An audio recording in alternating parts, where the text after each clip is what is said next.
আমার উদ্ধারের খবরটা দাবানলের মতো চারদিকে ছড়িয়ে পড়ল। পুরো দেশ জেনে গেল আইল্যান্ড মাদারের এই অবিশ্বাস্য সার্ভাইভালের গল্প। ব্রেকিং নিউজ, এই অবিশ্বাস্য ঘটনা পুরো দেশকে নাড়িয়ে দিয়েছে। কিভাবে একজন নারী 4 বছর ধরে একটা দ্বীপে একা টিকে রইলেন, সেটাই এখন সবচেয়ে বড় প্রশ্ন। এই নিষ্ঠুর সমাজে যাদের হাতে অনেক ক্ষমতা আর অঢেল টাকা আছে। আমার নাম সালমা।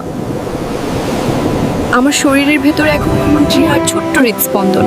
সালমা, আমি শুধু তোমাকেই ভালোবাসি। আমার বাবা একজন অনেক বড় পুলিশ অফিসার তো। কি হয়েছে, আমি কথা দিচ্ছি আমি শুধু তোমাকেই বিয়ে করব। ওর ওই মিষ্টি আর সাজানো কথায় ভুলে আমি নিজেকে পুরোপুরি সঁপে দিয়েছিলাম। আমি বোকার মতো ভেবেছিলাম ও সারা জীবন আমার সবটুকু জুড়ে থাকবে। কিন্তু যেদিন আমি ওকে জানালাম যে আমার পেটে ওর সন্তান বেড়ে উঠছে, ঠিক সেদিনই ওর ভালোবাসার আসল ভয়ঙ্কর মুখোশটা আমার সামনে খসে পড়লো। পাগল হয়েছো তুমি সালমা। আমি এই গরিবের বাচ্চা কোনোদিন মানবো না। এটা এক্ষুনি নষ্ট করো, না হলে আমার বাবার এত বড় ক্যারিয়ার একদম শেষ হয়ে যাবে। যে মানুষটা আমাকে সারাক্ষণ ছায়ার মতো আগলে রাখতো, সে আমাকে একটা নোংরা ডাস্টবিনের মতো মাঝ রাস্তায় ছুঁড়ে ফেলে দিয়ে চিরতরে চলে গেল। আমার ছেলে কোনো রাস্তার ভিখারি মেয়ের বাচ্চার বাবা হতে পারে না। এই 1 লাখ টাকা নে, আর একবারে মুখ বন্ধ করে এই শহর ছেড়ে অনেক দূরে।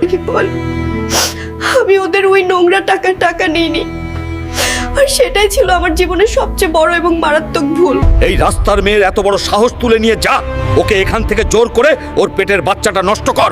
আমি আজ দেখি কে বাঁচায় একে। ওই গুন্ডারা রাতের অন্ধকারে আমার বাড়িতে হামলা করলো। আমার নিজের অসহায় বাবা মা ওই পুলিশের ভয়ে আমাকেই ঘাট ধাক্কা দিয়ে বাড়ি থেকে বের করে দিল। শহর নিতে পারে, এই শহরের পুলিশ ওদের কেনা, আইন ওদের হাতের পুতুল। আমাকে তুই মাফ করে দে সোনা।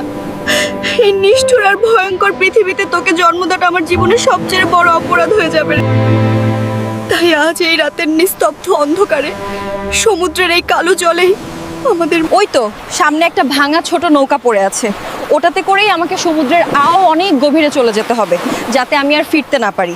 আমাকে এত দূরে যেতে হবে যাতে এই পাষণ্ডগুলো কোনোদিন আমার লাশটাও খুঁজে না পায়। আমার পেটের সন্তান অন্তত জলের নিচে শান্তিতে ঘুমাবে। ওই তো অনেক দূরে শহরের আলোগুলো ধীরে ধীরে মিলিয়ে যাচ্ছে। আমি জানি কাল সকালে আমার জীবনের এই একবারেই শেষ মুহূর্তে এসে আমার বুকের ভেতরটা আজ বড্ড বেশি ভয় করছে, কিন্তু আমার কাছে যে আর বাঁচার কোনো উপায় অবশিষ্ট নেই। চিরবিদায় পৃথিবী, একজন মা তার পেটের সন্তানকে এই নিষ্ঠুর সমাজের। ওদের দেরি কইছো থামনি। আমি আমার নিজ জোটে ভালো তখন জোরে বন্ধ করলাম। জলের বিশাল একটা ঝাপটা, আর চারদিকে শুধু একটা ভয়ঙ্কর গর্জন। আমি বুঝতে পারছি আমার শরীরটা খুব দ্রুত নিচের দিকে তলিয়ে যাচ্ছে। এই সমুদ্রের জল একবারেই বরফের মতো ঠান্ডা। আমি তো মৃত্যুর দিকে তলিয়ে যাচ্ছি, কিন্তু ঠিক এই শেষ মুহূর্তে এসে আমার সমস্ত জ্ঞান ধীরে ধীরে পুরোপুরি হারিয়ে গেল। হঠাৎ করে সমুদ্রের ওপরে শুরু হলো এক ভয়ঙ্কর বজ্রপাত আর কালবৈশাখী ঝড়। থাকে ভয়ঙ্কর সেই রাতের পর অবশেষে ভোরের নরম আলো ফুটতে শুরু করেছে। চারদিকে শুধু সমুদ্রের ঢেউয়ের আওয়াজ আর অচেনা সামুদ্রিক পাখিদের ডাক। আমি এখনো এই অজানা দ্বীপে একদম মরার মতো পড়ে আছি। একটা সামুদ্রিক পাখি হঠাৎ করে এসে আমার মুখের ওপর আলতো করে ঠোকর মারতে শুরু করলো, আর সেই আচমকা আঘাতেই আমার অবশ হয়ে যাওয়া শরীরটা কেঁপে উঠল। আল্লাহ, আমি শ্বাস নিতে পারছি না। আমার বুকের ভেতরটা যেন একবারে ফেটে যাচ্ছে। কফ কফ কফ, আমার পেটের ভেতরে এত নোনা জল ঢুকে গেছে। এটা এটা ঠিক কোন জায়গা? চারদিকে শুধু বড় বড় পাথর আর বিশাল। আমার বাচ্চা, আমার পেটের বাচ্চাটা ঠিক আছে তো? ও বেঁচে আছে তো, নাকি আমি ওকে চিরতরে হারিয়ে ফেললাম? চারদিক একদম স্তব্ধ। আমি চোখ বন্ধ করে শুধু বোঝার চেষ্টা করছি যে হ্যাঁ, ও নড়ছে। আমি স্পষ্ট বুঝতে পারছি আমার সোনাটা বেঁচে আছে। সম্ভবত সমুদ্রে ঝাঁপ দেওয়ার কয়েক সেকেন্ডের মধ্যেই আমি পুরোপুরি জ্ঞান হারিয়ে ফেলেছিলাম, আর কাল রাতের সেই ভয়ঙ্কর ঝড় আর ঢেউ আমাকে এই দ্বীপে ভাসিয়ে এনেছে। কিন্তু এখানে তো আমি ছাড়া আর কেউ নেই। চারপাশটা একদম জনমানব শূন্য আর নির্জন।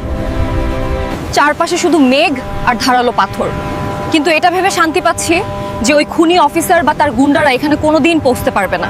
ওরা সবাই ভেবেছে সালমা মরে গেছে, কিন্তু সালমা মরেনি।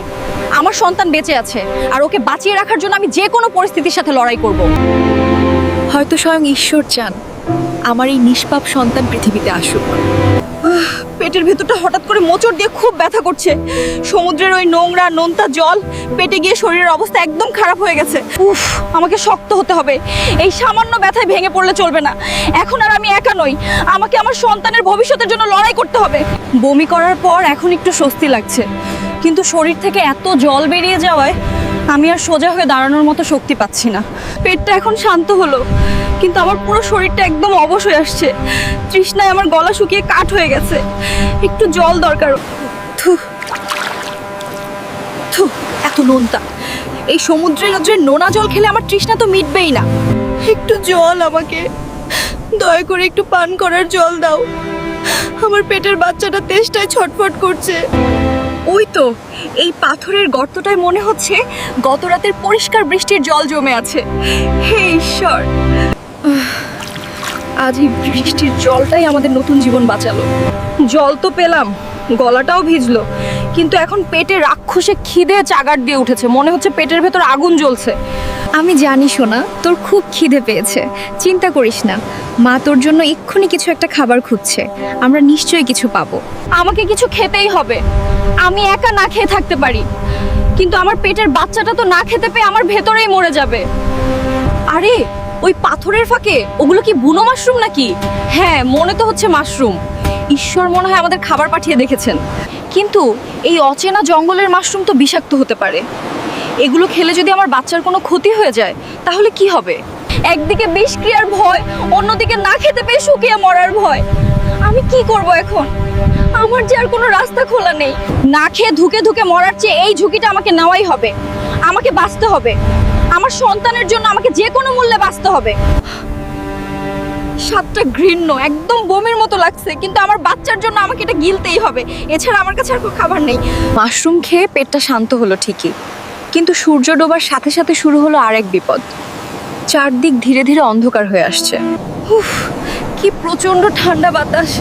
আমার ভেজা কাপড়গুলো গায়ে একদম বরফের মতো সেটে আছে। আমি শীতে কাঁপছি। এই হাড় কাঁপানো ঠান্ডায় এভাবে খোলা আকাশের নিচে রাত কাটালে আমার গর্ভের বাচ্চাটা তো জমে মরে যাবে। আমাকে কিছু একটা করতেই হবে। আগুন, আমাকে আগুন জ্বালাতে হবে।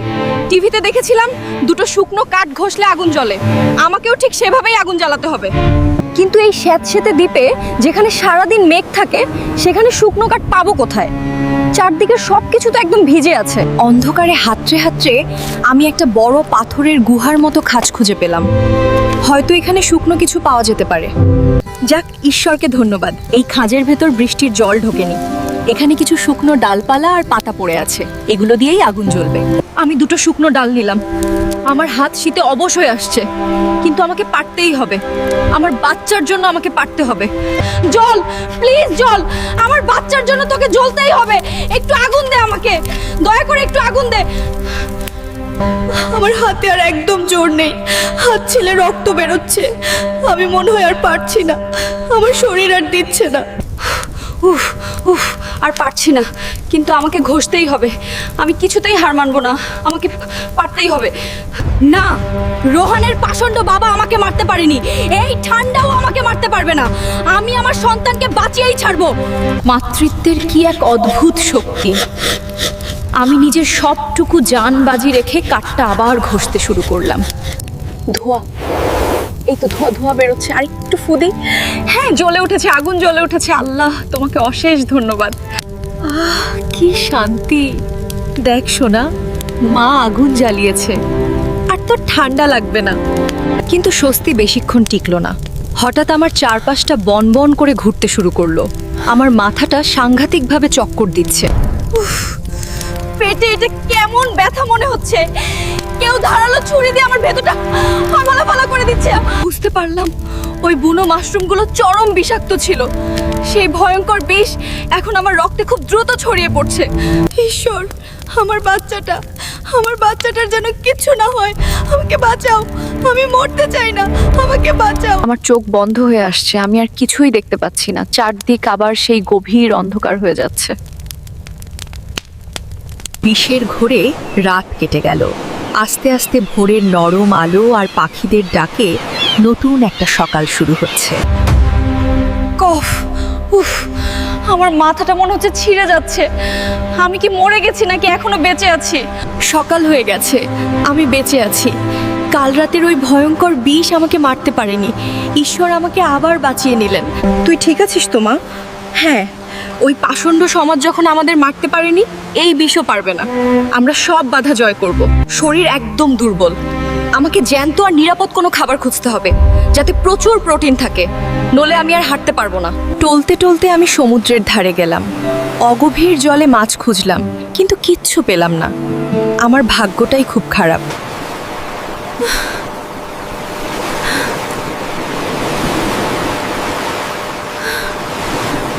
আগুন নিভে গেছে, তাই রান্না করার কোনো উপায় নেই। একটা ধারালো পাথর দিয়ে আমাকে ঘোগার খোলসটা ভেঙে ফেলতে হবে। ওয়াক, স্বাদটা জঘন্য আর পিচ্ছিল, কিন্তু আমার সন্তানের পুষ্টির জন্য আমাকে এটা কাঁচাই গিলতেই হবে। কোনো উপায় নেই। আবার কালো মেঘ করে আসছে। এই দ্বীপে মনে হয় রোজই বৃষ্টি হয়। আবহাওয়া আবার খুব খারাপ হতে শুরু করেছে।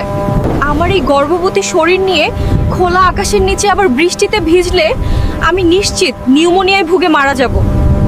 আমাকে একটা সুরক্ষিত ঝুপড়ি বানাতে হবে, যে কোনো মূল্যে। আমাদের দুজনের জন্য একটা ছাদ দরকার, বৃষ্টি আসার আগেই।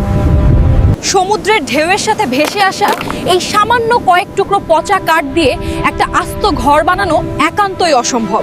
গাছগুলো থেকে ডাল ভাঙতে হবে, এই ছাড়া আর কোনো উপায় নেই। আমাকে একটু ভেতরের জঙ্গলে যেতে হবে, কিন্তু এই ভারী শরীর নিয়ে আমি গাছে চড়বো কিভাবে? একবার পা হড়কে পড়লই তো আমার পেটের বাচ্চাটা চিরতরে নষ্ট হয়ে যাবে। যে রোহান আমাকে রাস্তায় ছুঁড়ে ফেলেছিল, ওর ওই বেইমান মুখটা মনে পড়তই আমার শরীরে যেন আবার দাউ দাউ করে আগুন জ্বলে উঠলো। আমি কিছুতেই হার মানবো না। আমি ওদের দেখিয়ে দেব যে একটা মা তার সন্তানের জন্য এই পৃথিবীতে ঠিক কি করতে পারে। খুব সাবধানে গাছের নিচু ডালগুলোতে ভর দিয়ে আমি শক্ত ডালপালা ভাঙতে শুরু করলাম, একটুও ভয় না পেয়ে। উফ, ডালগুলো খুব শক্ত, কিন্তু এই দ্বীপের প্রকৃতিকে আজ আমার কাছে হার মানতেই হবে। আমি কয়েক ঘন্টার একটানা পরিশ্রমে আমার হাত পা কেটে ছিলে গেল, কিন্তু আমি ঝুপড়ির জন্য যথেষ্ট কাঠ জোগাড় করে ফেললাম। কাঠ তো হলো, এবার এগুলো বাঁধার ব্যবস্থা করতে হবে। চল সোনা, আমরা আমাদের জীবনের প্রথম নিজের বাড়িটা নিজের হাতে বানাই।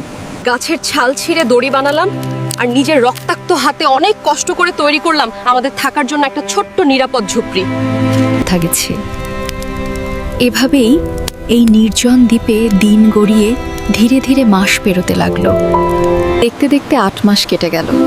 এই দ্বীপটাই এখন আমার পুরো পৃথিবী। আমি আর বাইরের ওই বেইমান দুনিয়াকে কোনোভাবেই মনে করতে চাই না। উফ, এই 8 মাসের ভারী শরীর নিয়ে রোজ খাবার খোঁজা খুব কঠিন হয়ে যাচ্ছে, কিন্তু আমার সন্তানের জন্য আমাকে যে কোনো মূল্যে পারতেই হবে। দ্বীপের সবচেয়ে উঁচু পাথরে আমি রোজ একটা বড় আগুন জ্বালিয়ে রাখি, কিন্তু দুর্ভাগ্যবশত আজ পর্যন্ত সমুদ্রের কোনো জাহাজ আমাদের এই ধোঁয়া দেখতে পায়নি। ঈশ্বর, ব্যথা, পেটে প্রচন্ড ব্যথা উঠেছে। আমার মনে হয় আমার বাচ্চার পৃথিবীতে আসার সময়। চারপাশে শুধু ঘুটঘুটে অন্ধকার আর ভয়ঙ্কর বৃষ্টির গর্জন। এই নির্জন দ্বীপে আমাকে একটু সাহস দাও ঈশ্বর, দয়া করে আমাকে শক্তি দাও। আমার নিচে উফ, আমি আর সহ্য করতে পারছি না। আমার সারা শরীর মনে হচ্ছে টুকরো টুকরো হয়ে ছিঁড়ে যাচ্ছে। ঈশ্বর, আমাকে পারতেই হবে। আমার এই ছোট্ট সোনার জন্য আমাকে যে কোনো মূল্যে পারতেই হবে। আমি হারবো না। ভয়ঙ্কর সেই যন্ত্রণার পর হঠাৎ করে এই গোটা দ্বীপের নিস্তব্ধতা ভেঙে একটা নবজাতক শিশুর কান্নার আওয়াজ চারদিকে প্রতিধ্বনিত হয়ে উঠল। একটা ধারালো সামুদ্রিক পাথর দিয়ে আমি খুব সাবধানে নাড়ি কাটলাম। তারপর নিজের বুকের রুমে শক্ত করে জড়িয়ে নিলাম আমার জীবনের একমাত্র অস্তিত্বকে। আজ থেকে তোর নাম দিলাম আয়ান। এই ভয়ঙ্কর আর নিষ্ঠুর পৃথিবীতে এখন থেকে তুই আমার একমাত্র বেঁচে থাকার আসল কারণ। ও জানে না আমাদের বাইরের ওই পৃথিবীটা ঠিক কতটা ভয়ঙ্কর। ওর কাছে এই দ্বীপের পাথর আর জঙ্গলটাই ওর সবচেয়ে সুন্দর আর নিরাপদ স্বর্গ। আয়ান, এই আগুনটা কোনো দিন নিভতে দিবি না বাবা। এটাই আমাদের এই দ্বীপ থেকে বাড়ি ফেরার একমাত্র আশা। এই ধোঁয়া দেখলেই ওরা আমাদের নিতে আসবে। মা, তুমি যে আমাকে রোজ গল্প বলো, ওই সমুদ্রের ওপার থেকে একটা বড় নৌকা আসবে আমাদের নিতে। আসবে বাবা, একদিন ঠিক তিনি বড় নৌকাটা আমাদের নিতে আসবে। ঈশ্বর আমাদের দুজনকে সারা জীবন এই দ্বীপে কখনো ফেলে রাখবেন না। আমি আমার ছেলেকে একটা সিংহের বাচ্চার মতো একদম নির্ভীক করে বড় করেছি, কিন্তু একজন মায়ের মন বাইরের সমাজটাকে সবসময় ভয় পায়। আমার এই নিষ্পাপ ছেলেটা তো কোনো অন্যায় করেনি, ওর অধিকার আছে সমাজের আলোয় বড় হওয়ার, মানুষের মতো সঠিক শিক্ষা পাওয়ার। আমি চাই আমার ছেলে ওর বাবার আসল পরিচয় পাক, ওর সমস্ত অধিকার আমি ওই পাষণ্ডগুলোর গলা থেকে ঠিক ছিনিয়ে নেব। মা মা জলদি এদিকে এসো, জলের ওটা কি ভাসছে দেখো, মনে হচ্ছে খুব বড় একটা জ্যান্ত দৈত্যের মতো দেখতে। হঠাৎ করে একদিন সকালে সমুদ্রের পরিস্থিতি খুব উত্তাল হয়ে উঠল। ঢেউয়ের প্রচন্ড শব্দে আমার ঘুম ভেঙে গেল। আমি বাইরে বেরিয়ে এলাম। দৈত্য নয় আয়ান, ওটা ওটা একটা মাছ ধরার ট্রলার, একটা সত্যিকার জাহাজ। ওরা আমাদের দিকেই আসছে। আয়ান, দ্বীপের দিকে একটা জেলেদের নৌকো খুব দ্রুত এগিয়ে আসছিল। ওরা নিশ্চয়ই আমাদের সিগন্যাল ফায়ারের এই বিশাল ধোঁয়াটা দূর থেকে দেখতে পেয়েছে।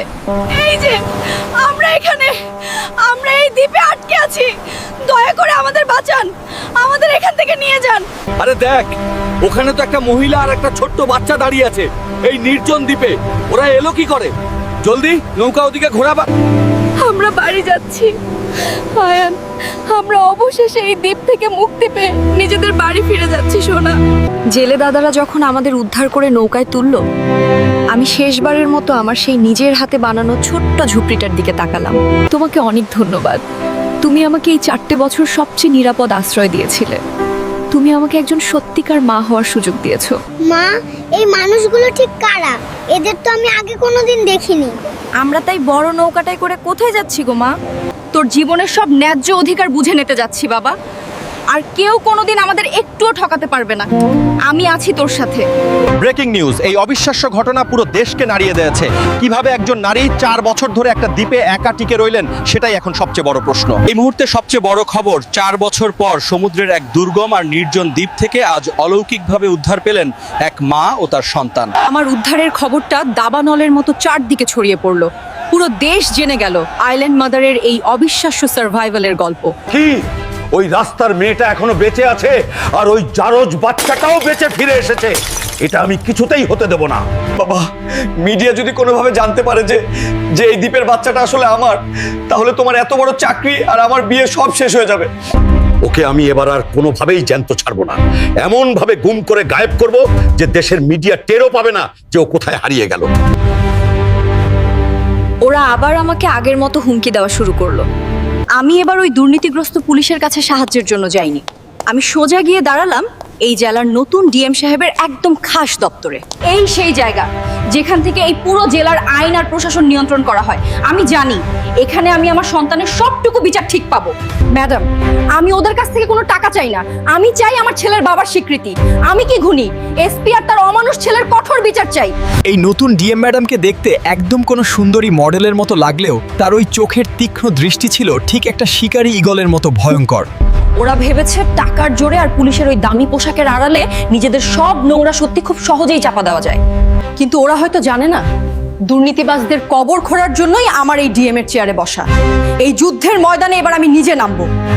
ইমিডিয়েটলি কোর্টের স্পেশাল অর্ডার আমি নিজে হাতে ম্যানেজ করছি, কেউ যেন পালাতে না পারে। ডিএম ম্যাডাম, আমার ছেলের গায়ে হাত দেওয়ার আগে আপনার ওই দামি সরকারি চাকরিটা থাকবে কিনা তা একবার ভালোভাবে ভেবে নিন। আমার এই চাকরির চিন্তা আপনাকে একদম করতে হবে না, বরং এখন শুধু আপনার এই অমানুষ ছেলের অন্ধকারের ভবিষ্যতের চিন্তা করুন। আমার কড়া নির্দেশে পুলিশ পাহারায় ওই এসপির ছেলের ডিএনএ টেস্টের নমুনা সংগ্রহ করা হলো। এবার বিজ্ঞানের প্রমাণ সব সত্যি সামনে আনবে। বাবা, আমাকে বাঁচাও, আমি তো কোনো বড় অন্যায় করিনি, আমি তো ওই সালমার সাথে কোনো সম্পর্ক রাখতে চাইনি, আমাকে বাঁচাও। একদম চুপ কর বেয়াদব। তোর ওইটা ভুলের জন্য আজ আমার সারা জীবনের তৈরি করা সমস্ত ক্ষমতা আর সম্মান শেষ হয়ে যাবে। ইয়োর অনার, এই ডিএনএ টেস্টের মেডিকেল রিপোর্ট পরিষ্কার বলে দিচ্ছে যে ওই ছোট্ট আয়ান এই দুর্নীতিগ্রস্ত এসপির ছেলে রোহানেরই নিজ সন্তান। শুধু তাই নয়, আমি ওই অহংকারী এসপির সারা জীবনের জমানো সমস্ত অবৈধ সম্পত্তির একদম নিখুঁত প্রমাণ আজ এই মাননীয় কোর্টে পেশ করলাম। ইয়োর অনার, আপনি বিশ্বাস করুন, এই ডিএম ম্যাম আমাকে সম্পূর্ণ মিথ্যা জালে ফাঁসানোর চেষ্টা করছেন। আমার কোনো দোষ নেই, আমাকে বাঁচান। সমস্ত প্রমাণ এই এসপির বিরুদ্ধে যাচ্ছে। ডিএম ম্যাডামের পেশ করা সমস্ত তথ্য আর মেডিকেল রিপোর্ট একদম সঠিক এই আদালত রায় দিচ্ছে। আপনার ওই অবৈধ ক্ষমতার নোংরা অহংকার এবার চিরতরে শেষ হলো এসপি সাহেব। এই স্বাধীন দেশের আইনের হাত থেকে কেউ বাঁচতে পারে না। রোহান, তুমি যদি নিজের এত বড় ভুল স্বীকার করে নাও, তবে এই দেশের আইন তোমাকে একটা সুযোগ দিয়ে যায় তো মাফ করতে পারে। আমি সত্যই অনেক বড় ভুল করেছি ম্যাডাম, আমাকে জেলে পাঠাবেন না। আমি সালমা আর আমার ছেলে আয়ানকে নিজের স্ত্রীর মর্যাদা দিয়ে মেনে নিতে প্রস্তুত। ওই অহংকারী রোহানকে আমি বাধ্য করলাম সালমা আর আয়ানকে মাথা নত করে মেনে নিতে। আর এটাই ছিল আমার এই যুদ্ধের আসল উদ্দেশ্য। আস্তে আস্তে আমাদের দিকেই এগিয়ে আসছেন। আমাকে তুমি মাফ করে দিও সালমা, আমি খুব বড় অন্যায় করেছি। আমি তোমাদের সাথে নিয়ে আমাদের জীবনটা আবার নতুন করে শুরু করতে চাই। তুমি যে নিজের ভুলটা মন থেকে স্বীকার করেছো, এটাই সবচেয়ে বড় কথা। আমার ছেলে আয়ানের ভবিষ্যতের কথা ভেবে আমি তোমাকে চিরতরে মাফ করলাম। দীর্ঘ 4 বছর লড়াই করার পর আমার ছোট্ট আয়ান অবশেষে ওর বাবার আসল পরিচয় আর অধিকার পেল। একজন মায়ের লড়াই আজ পুরোপুরি সফল হলো। বাবা, তুমি কি সত্যই আমার বাবা? তুমি কি এখন থেকে সব সময় আমাদের সাথেই আমাদের বাড়িতে থাকবে গো? হ্যাঁ বাবা, আমি সত্যই তোর বাবা। আমি কথা দিচ্ছি, আমি এখন থেকে সারা জীবন সব সময় তোমাদের দুইজনের সাথেই থাকবো। এখন থেকে তোমরা নিজেদের এই নতুন জীবনটা খুব সুন্দর করে সাজিয়ে নাও। এই স্বাধীন দেশের আইন সব সময় তোমাদের মতো সাধারণ মানুষের পাশেই থাকবে। আপনাকে অনেক অনেক ধন্যবাদ ম্যাডাম। আপনি আজ শুধু আমাদের বিচারই দেননি, আপনি আপনার ক্ষমতার জোরে আমাদের এই 3টে জীবন নতুন করে বাঁচালেন। আমি আলাদা করে কিছুই করিনি, আমি শুধু আমার সরকারি চেয়ারের সঠিক দায়িত্ব পালন করেছি। সাধারণ মানুষের বিচার করাটাই তো আমার আসল কাজ। নিজের শহরে ফিরে আসার পর আমি ওই নির্জন দ্বীপে আমার বেঁচে থাকার ভয়ঙ্কর অভিজ্ঞতাগুলো নিয়ে সুন্দর করে একটা আস্ত বই লিখে ফেললাম। আমার নিজের হাতে লেখা সেই বই দ্বীপের বন্দি মাতৃত্বের লড়াই খুব কম সময়ের মধ্যেই সারা দেশের মানুষের মধ্যে একটা বিশাল আলোড়ন ফেলে দিল। সালমার লেখা এই চমৎকার বইটি এখন দেশের 1 নম্বর বেস্ট সেলার হয়েছে। ওনার একাকী বেঁচে থাকার এই লড়াই আজ সবাইকে দারুণভাবে অনুপ্রাণিত করেছে। আমার এত বছরের জমানো ক্ষমতা, আমার এত বড় পদের অহংকার আজ একটা সামান্য মেয়ের কাছে হেরে গিয়ে জেলের ভেতর সব শেষ হয়ে গেল। আমার এই বইটা বিক্রি করে আমি যে প্রচুর টাকা পেয়েছিলাম, তা দিয়ে আমি আমার ছেলে আয়ানের সুন্দর ভবিষ্যতের জন্য একটা বড় ফান্ড তৈরি করলাম। সবসময় খুব মন দিয়ে পড়াশোনা করিস বাবা, যাতে তুই অনেক বড় হয়ে আমাদের ওই ডিএম ম্যাডামের মতো দেশের সাধারণ মানুষের জন্য কিছু করতে পারিস। হ্যাঁ মা, আমি কথা দিচ্ছি আমি খুব বড় হয়ে যে ওই ডিএম ম্যাডামের মতোই একজন খুব ভালো আর সৎ অফিসার হব। তুমি একদম চিন্তা করো না। বুঝেছে।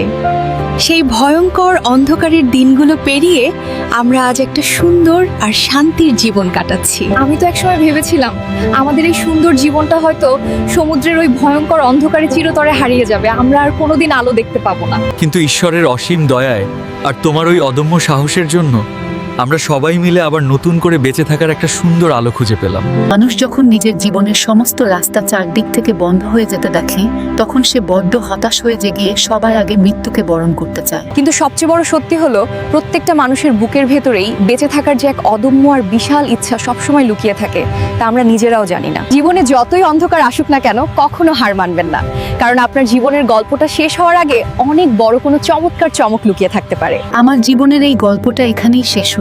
আপনারা সবাই সবসময় নিজেদের পরিবার আর আপন মানুষদের খেয়াল রাখবেন, কারণ বিপদের সময় এরাই আপনাদের সবার আগে বুকে টেনে নেবে। আর হ্যাঁ, যে কোনো দুর্নীতি আর অন্যায়ের বিরুদ্ধে সবসময় রুখে দাঁড়াবেন, কারণ আপনাদের একটা প্রতিবাদ অনেক অসহায় মানুষের জীবন বাঁচাতে পারে।